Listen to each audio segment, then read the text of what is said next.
Welcome back to the Beyond Podcast with your host, Cole Frieden. Today we're going to be talking about the possibility of intelligent life outside of our Earth, outside of our solar system, off our horizons, and out of the universe, just anywhere. Today I'm with four people, all COVID-friendly, of course.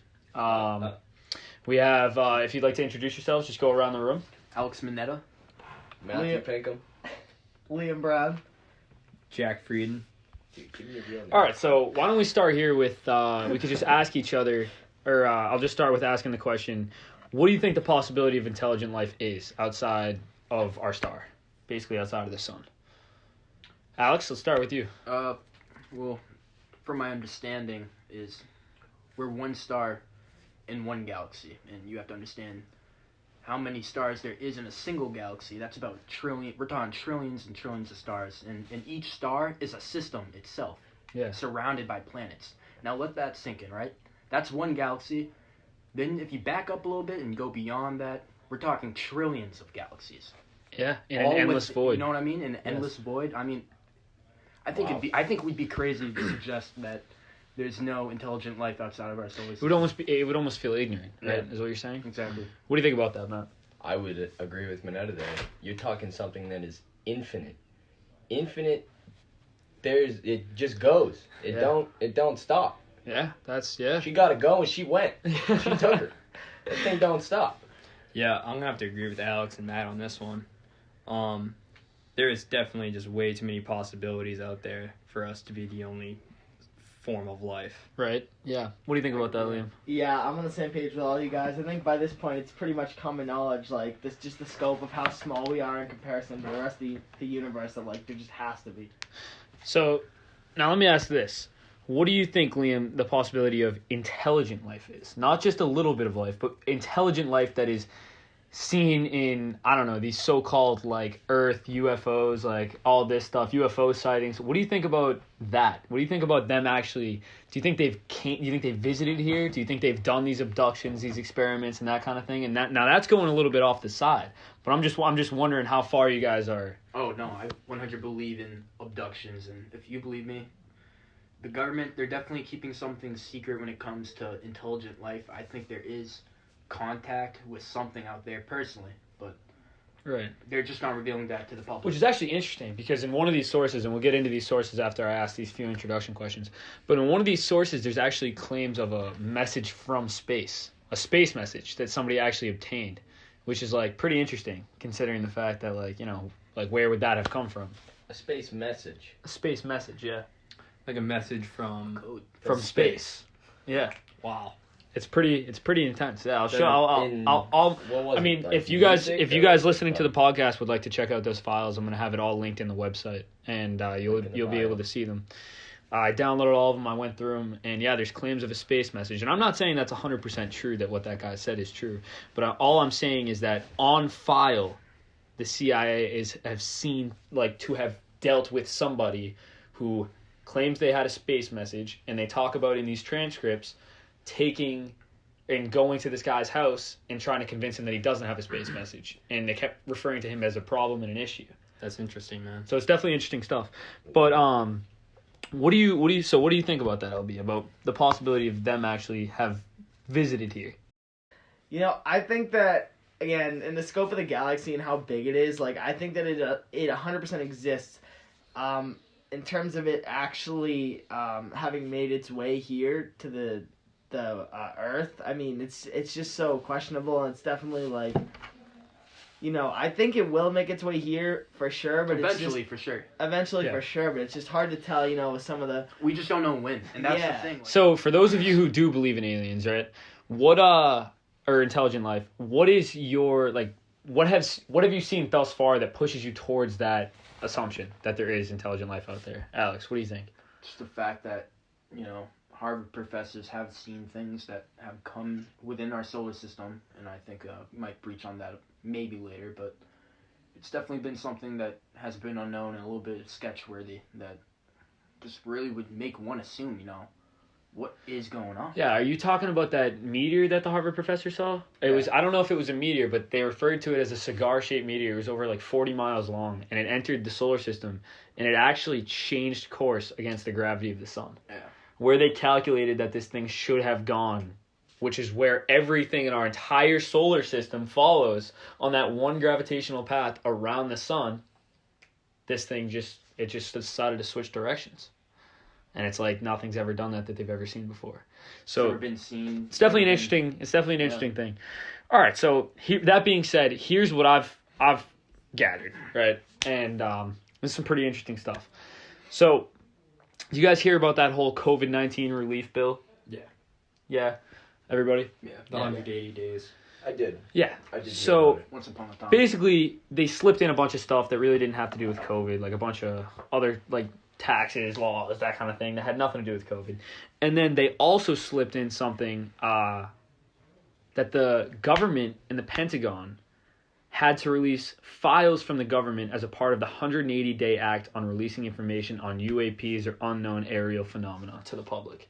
They slipped that in there. Nobody even talked about it. I have the article right here. I can pull it up for you right here.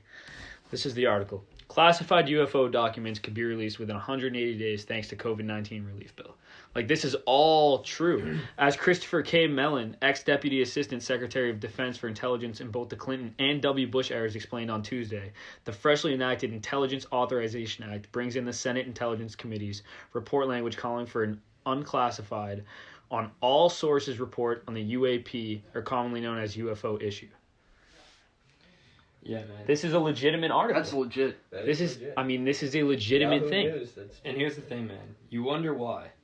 Yeah. You wonder why it's been kept a secret for, like, however long. Because, like, Project Blue Book goes all the way back to, like, the 1940s. Yeah, That's an interesting one. And then they, Project Blue Book was, like, something that, like, they kept for, like, UFO Took on sightings. the deal for sure. There were, like, so many of them that they, like, discontinued it in the 60s because, like, they knew something was up. So, like, I've kind of, like, done some research on this, too. Exactly. But, and then that's what it's all about. Once you do your research on about this stuff, but now you it's realize- interesting, dude, because, like, now the government's releasing it to the public, you know? Yeah, no, it's definitely interesting. So I've actually gone through a lot of the documents. I Yeah. downloaded a lot of them on my computer, and they referred to a space message in them. And all of these, once again, are going to be linked in the website below. You just got to scroll to the tab. It'll be pretty easy to find. But it's all stuff like they talk about a space message that they've received. They talk about this guy on a farm who found photos of, or he took photos on his farm, and then like the government showed up and took it for 60 days and never gave him the pictures back. They talk about continuous UFO sightings over Photos of what? UFO. They talk about continuous UFO sightings over Antarctica. They talk about continuous times where other countries, such as the USSR, especially during the 1990s, continuously called on Americans and asked them, what are these things? Are they you? Are you testing? Like, what is going on? Because everybody reported seeing the same stuff. It was all triangular objects that were glowing in the middle, and they would glow up and they would disappear. And people reported seeing it all over the globe at the same period of time, all around like 15 years. USSR, you had South America, you had all of Europe pretty much. You had people in Antarctica, in Russia, that were all blaming the US for these crazy sightings. And it's all in the CIA documents. It's all released. It's some crazy stuff. So, Every time. yeah. Now, digging into a little deeper, like into history, right? Did you guys heard of the Battle of Los Angeles? Yeah. Yeah. Back in the 40s. Yeah, have you heard about During that? World War II. Yeah, Pearl Harbor. Why don't you tell us a little bit what you know about that? During World War II, after the Japanese attack on Pearl Harbor, weird sightings were seen around LA. People were thinking it was the Japanese bombing them at first, and of course, right after Pearl Harbor, who wouldn't? And to this day, they never announced it to the public, but everyone who saw it must have known something much more at that time. And this is back in the 40s. You have to understand the technology they had back then was much, not as advanced as it is today. And it's just what they saw was very advanced for the 40s. This is the only known picture. Very advanced. This is the only known picture of that night. Basically, what happened was They were shooting. They so this is the story, because I did a bunch of research on it. This is like that's pretty much exactly what happened. Yeah. So the day before this happened, the Japanese had their first attack on any sort of land base in America. It was their first ever on our turf attack, and it scared the crap out of our people. They were terrified, and they bombed basically an oil rig. And the next day, we had all of these military bases aligned on the Los Angeles coastline, waiting for bomber planes, anything that was coming in on the radar, and they started marking these things on the radar, and these big lights started appearing in the sky, and everybody in the city saw them, and these people got command to fire because they thought the Japanese were coming. It was these big crafts over the city, and they shredded these things, and it did so much damage to the city because the bullets were just coming back down. They were just shredding the shells, dude. Like the ricochets, dude. The place was shredded. There were 3 deaths, not from just from heart attacks, because people were so scared of what was happening. It was the biggest mass, infamous false alarm ever. It was crazy. Damn. What are your thoughts on that, LB?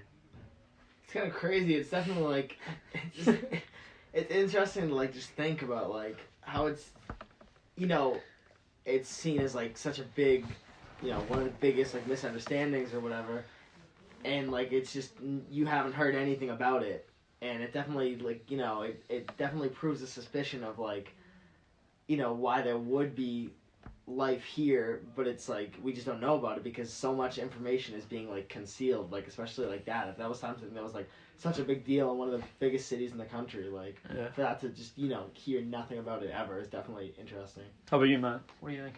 I agree with Liam there. Yeah, it's pretty crazy. All right, so taking a time out from all the stuff we just looked at, right? All the sources we just pulled up. Let's get around the room and let's think about or let's talk about what your thoughts are now on whether or not there's been intelligent life here. I just want to hear. I'm just curious. What do you think, Minetta? I do think there's intelligent life, yes. Yes. You, Liam?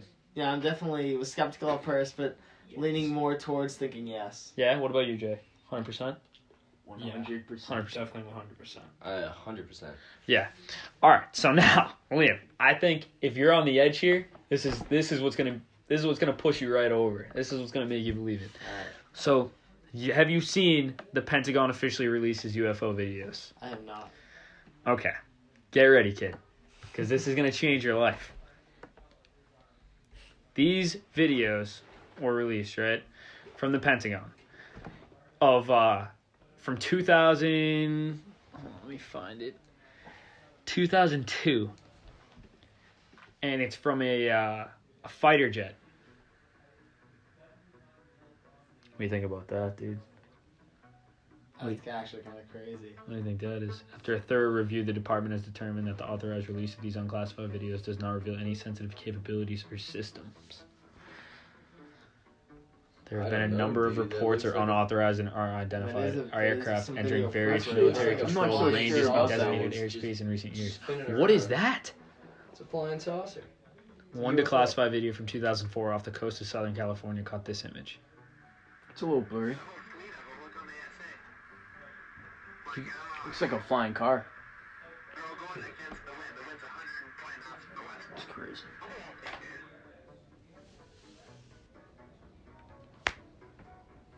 They do say, I've seen and I've read and I've heard, and I did have one very brief meeting on it, but people are saying they're seeing UFOs. Do I believe it? Not particularly. No. Wow. Alien technology. So you guys do... Specifically who, though? Yeah, alright. I mean, so you guys do think, though, right? That, they've been here? Absolutely. Yeah. Alright. So, what about you, Liam? I definitely think that, Jack's raises a good point that, even if... I think we'll never truly know because, I mean... They just would never... The video was kind of crazy, though. Yeah. And here's the other thing. I still have another source right here. This former Israeli space security chief has sent eyebrows shooting heavenward. That's the name of this article, right?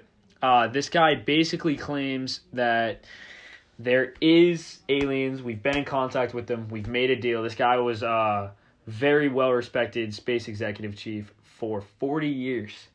And he came out and said that Trump knows about the aliens. We've made a deal with them and this and that. And it sounds absolutely bizarre, but this guy was so well respected. All right, so final thoughts, boys, after looking at all the evidence. What are we thinking, man? I'm putting my tinfoil hat on. I'm on Absolutely. Team Alien. Minetta? Team Alien. LB? I think after all the evidence today, I'm leaning more towards Team Alien for sure. What do you think, Jay? I'm all in. All in. All right. All bunch of Team Aliens here, fellas. We're putting our tinfoil hats on now. Getting ready for the rocket show. All right. Thanks for coming on again today, guys. Really appreciate it.